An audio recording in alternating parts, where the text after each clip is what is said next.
Salut à toutes et à tous, je vous retrouve enfin donc pour la suite du cycle Hammer Film qui continue avec le 28e épisode autour d'un film donc mythique de la Hammer. Et pour cela donc j'ai décidé de vous parler aujourd'hui d'un de mes films préférés, un thriller psychologique avec bien sûr toujours des éléments horrifiques, une véritable pépite du studio à nouveau. Les thrillers, je vous dis, ils ont été vraiment très présents quand même dans le studio Hammer. Et c'est donc un de mes genres, moi en tout cas préférés dans le cinéma, que le thriller donc à base de, vous voyez, d'effets horrifiques, vraiment qui vous met, qui installe plutôt un bon suspense progressivement, avec surtout bien sûr dans l'écriture du scénario un rebondissement, un twist qui fait que donc le film vous surprend à la fin surtout, et puis vous tient quand même un minimum en haleine. Et Paranoïaque, c'est un de mes films préférés donc de Freddy Francis, qui est un gros réalisateur quand même de la Hammer, qui a fait quelques pépites du studio. Donc j'avais parlé également d'un autre thriller que j'aime beaucoup qui s'appelle Nightmare. Pour moi, les deux thrillers qu'a réalisé Freddy Francis pour la Hammer sont absolument excellents. Pour moi, il y en a tout à fait différents l'un comme l'autre, mais tout aussi passionnants, je dirais. Et je suis content aujourd'hui donc de vous parler de cette pépite. Voilà. Je voulais juste signaler que je continue donc bien sûr le cycle Hammer. Normalement j'avais dit jusqu'au numéro 30, mais si je peux pousser un peu plus loin, si j'ai encore quelques petites pépites évidemment qui sortent du lot et que j'aimerais vous présenter, je n'hésiterai pas donc à le faire. Alors pour l'instant j'ai décidé de m'arrêter au numéro 30.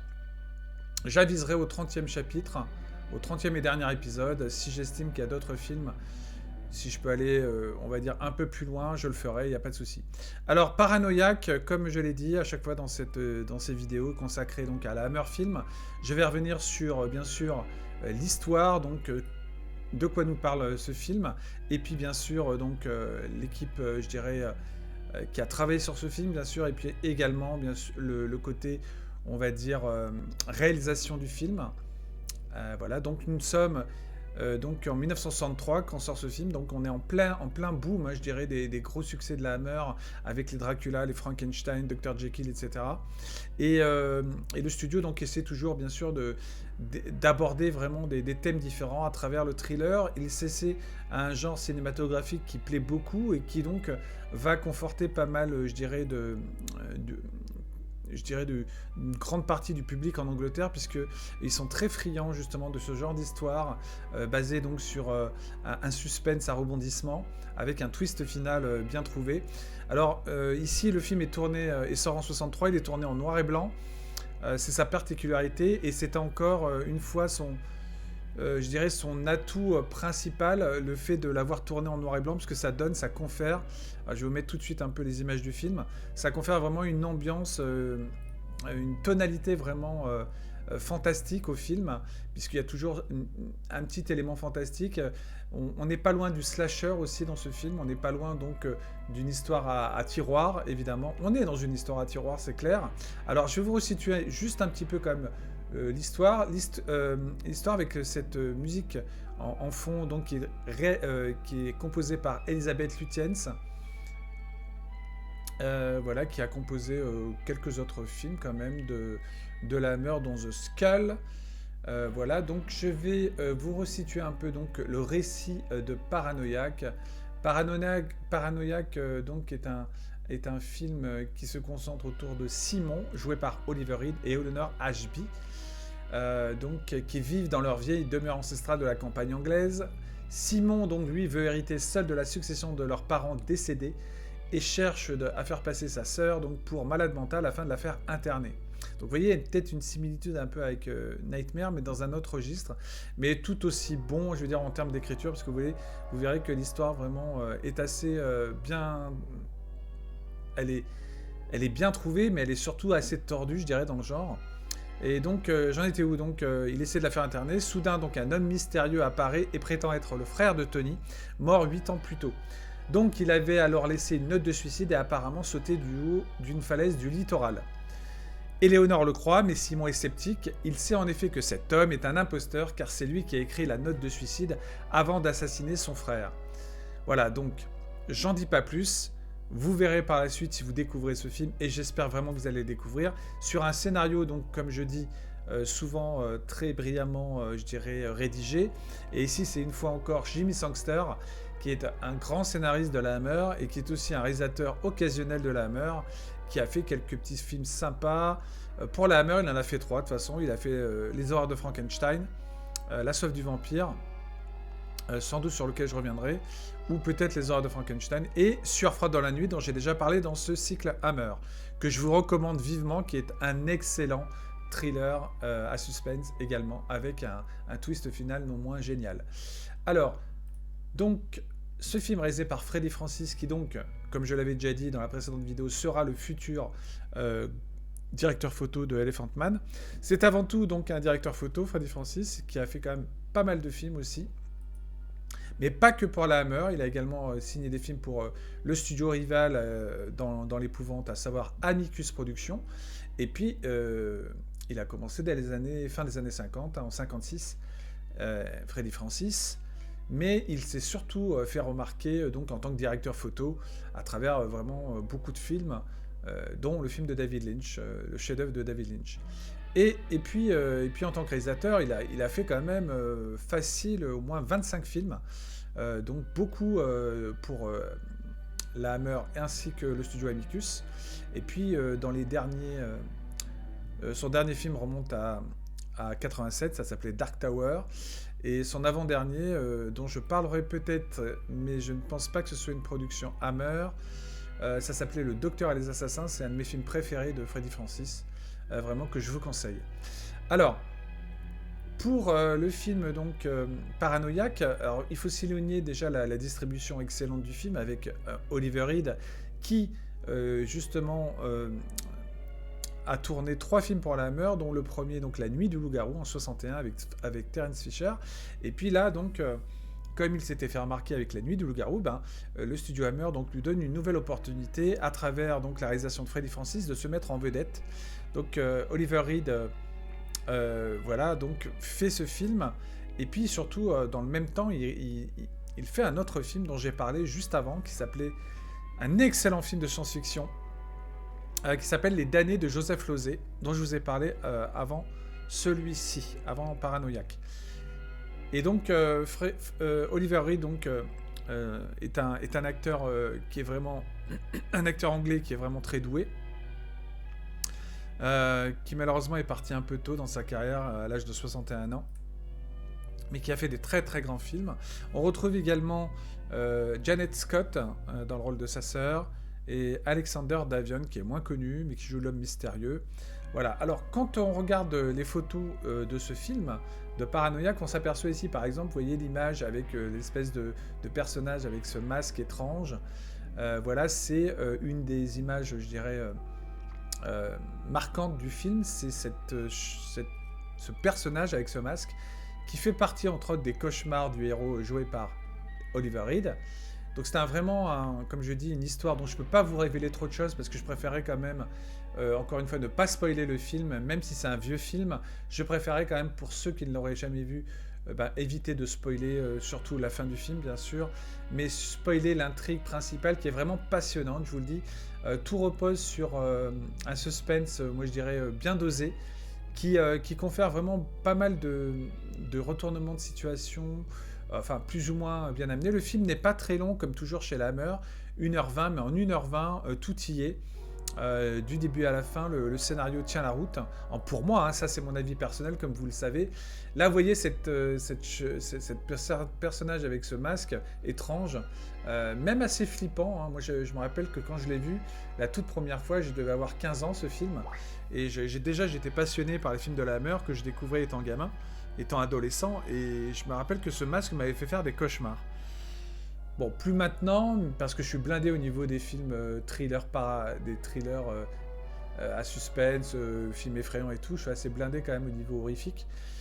Mais je trouve que le masque, quand même, encore une fois, pour l'époque 1963, vous voyez ça en tant que spectateur, c'est pas très rassurant. Donc voilà, c'est un film quand même qui montre une vision effrayante, quand même, je dirais, d'une image cauchemardesque en fait. Image cauchemardesque qu'on va retrouver bien sûr ici, comme vous le voyez, donc dans un des cauchemars. Encore une fois, une scène onirique très pertinente, très bien amenée dans l'histoire. D'ailleurs, les scènes oniriques, souvent on les retrouve dans les films de Freddy Francis. Il y en avait beaucoup dans Nightmare, il y en a un peu dans Paranoiac, et je ne sais plus quel film également sur lequel donc Freddy Francis a travaillé. Bah, les films par exemple à sketch qu'il a fait, comme Le Train des Épouvantes, voilà. Et donc, que je me souvienne d'après mes notes, attendez, j'ai une note à citer qui est assez efficace quand même en termes de vision horrifique à travers des cauchemars. Bah, le crâne maléfique, par exemple, donc The Skull, qu'il a tourné, je crois, aussi pour la Hammer. Et puis, donc, Hystérie, excellent aussi. Vous voyez, un autre thriller que je ne vous ai pas cité, que j'avais oublié de Freddy Francis. Toujours sur un scénario de Jimmy Sangster, sur lequel je reviendrai peut-être. Voilà. Moi, mes préférés, vraiment, ce sont donc ce Paranoiac en numéro 1. Puis derrière, celui-ci dont je vous parle. Non, pardon. Le deuxième dont je vous ai déjà parlé, Nightmare, et puis Paranoiac. Non, pardon. Excusez-moi, je m'embrouille. Non, le troisième, donc Hysteria. Hystérie, en fait. Le film s'appelle Hystérie. Alors, donc Freddy Francis, pour moi, est un de mes réalisateurs préférés. Vraiment, c'est quelqu'un que j'aime beaucoup parce que je trouve que c'est une personne qui est déjà très douée en termes de photographie, bien sûr. Et comme la première partie de sa filmographie, ce sont beaucoup de films en noir et blanc, ici, il utilise son talent parce que le gars est déjà doué pour la photo. Parce qu'il commence en 1956 et puis quand il continue, on sent tout de suite qu'il va maîtriser son sujet puisqu'il va carrément faire la photo de tous ses films. Donc il va à la fois faire la direction d'acteur, la mise en scène proprement dite, avec des plans très travaillés, des plans vraiment stylisés, etc. Des plans qui confèrent parfois aussi à une ambiance gothique. Et puis donc il va s'illustrer bien sûr à travers à chaque fois les photos de films et notamment dans la couleur. Mais moi je trouve qu'il est particulièrement impressionnant Freddy Francis quand il travaille sur le noir et blanc. Et pour moi j'ai vu les quelques films que j'ai vus de Freddy Francis sont vraiment magnifiques en termes de photos. Il y a vraiment un travail sur, encore une fois je dirais la quintessence en tout cas de l'image à travers les contrastes noir et blanc, à travers je dirais le clair-obscur et tout ça, et ici particulièrement avec ces visions parfois cauchemardesques, avec ces visions justement qui nous placent dans un suspense où justement les décors sont très comment dire importants pour que l'on soit encore une fois dans une histoire qui se mêle à une ambiance gothique. Voilà, donc tout fonctionne bien. C'est un film qu'il faut vraiment découvrir au plus vite, moi je vous le dis, si vous ne connaissez pas, parce que dans le cinéma gothique, en tout cas, qui lorne vers plus un thriller qu'un film d'épouvante, comme donc avec ce Paranoiac. Donc je rappelle qu'est-ce que les gothiques, parce que peut-être si des personnes découvrent cette vidéo, je préfère préciser qu'est-ce que représente le cinéma gothique, en tout cas chez la Hammer. Ça se caractérise en fait par une atmosphère oppressante, une esthétique sombre et romantique, une forte présence de thèmes tels que la mort, la folie, le surnaturel. Parfois ici il y a un peu de surnaturel, le vampirisme également et le fantastique. Donc, et puis voilà, donc on est dans une imagerie, voyez, qui fait appel à des symboles très spécifiques au cinéma gothique. Et voilà, donc c'est pour ça que je tenais à vous dire que ce film est déjà une très belle vision à travers, je dirais, l'ambiance qu'il instaure très brillamment. Et puis le film a eu de très bonnes critiques également. Donc j'avais noté qu'il avait eu quand même un succès assez honorable en Angleterre. Il est sorti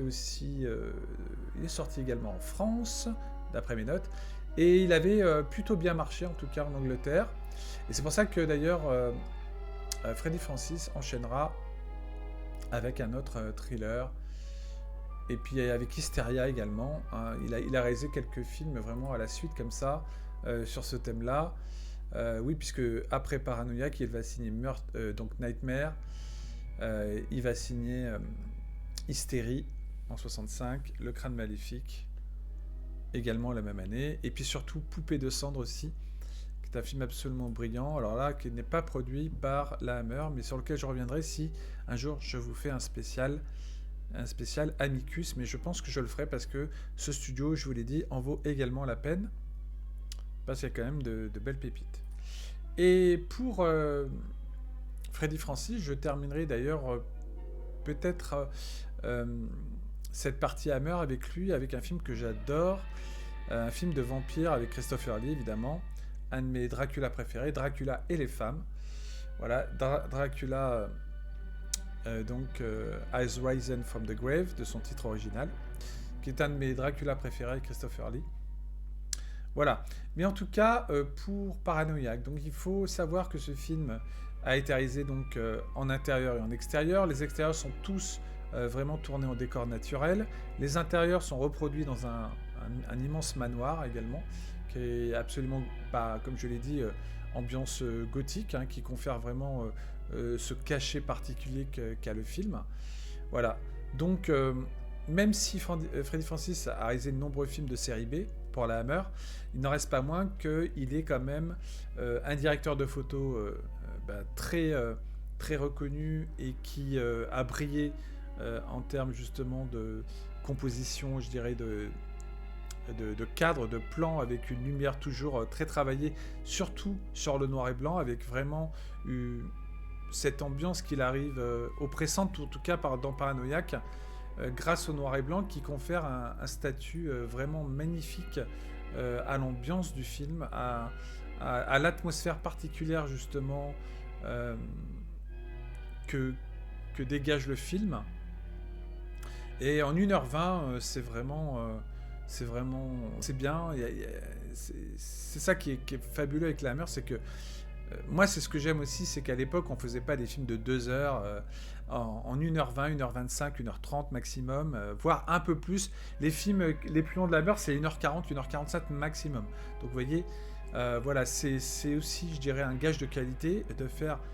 Et c'est d'autant plus dur de faire des films plus courts, justement, parce qu'il faut tout concentrer sur l'histoire et réussir à tenir de bout en bout. Et bien, c'est ce que fait brillamment, encore une fois, Freddy Francis, avec ce Paranoïaque, que je vous invite à découvrir, tout à fait cessante. Un véritable bijou, encore une fois, de ce studio, dont je ne me lasse pas de vous parler, évidemment. Voilà, donc je terminerai sur ces mots en disant qu'il vous faut découvrir ce Paranoïaque avec un des plus grands acteurs du cinéma britannique, Oliver Reed.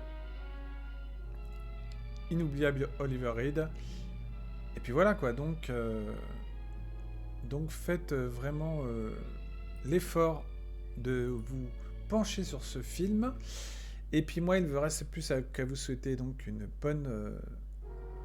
bonne semaine, toujours, puisqu'elle est en cours, en ce mardi 7 mars et 2023. Et donc, je vous retrouve, je continue, on va dire, de façon aléatoire, le cycle Hammer. Je continue également les live retro movies, excusez-moi, qui continue donc cette nouvelle formule qui continue donc le 17 mars avec un spécial. Alors ce sera soit Gremlins 1 et 2, soit ce sera sur Excalibur. Voilà, le prochain live retro movies, donc qui consiste à faire participer des personnes du chat à venir échanger sur la passion commune que génère tel ou tel film. Voilà. Comme nous avons fait pour les Goonies, le premier du nom. Alors, enfin, je veux dire, la première émission consacrée donc aux Goonies, et que je suis content donc d'avoir animé avec mes participants. Merci à tous, je vous souhaite une bonne fin de soirée. Et puis, je vous dis à très vite pour une nouvelle incursion chez la Hammer Film. Et puis, le Retro Movies, lui, à part, donc, non pas en live, mais qui continue aussi de façon enregistrée régulièrement. Et voilà. Et donc, je vous parlerai en plus d'un véritable bijou, enfin un immense film de Sam Peckinpah, alias Les Chiens de paille. Merci, bonne fin de soirée, à bientôt. Vive le cinéma de genre, vive la Hammer Film, vive le cinéma qui nous a transportés dans les meilleures décennies du cinéma de genre. Bye bye, ciao.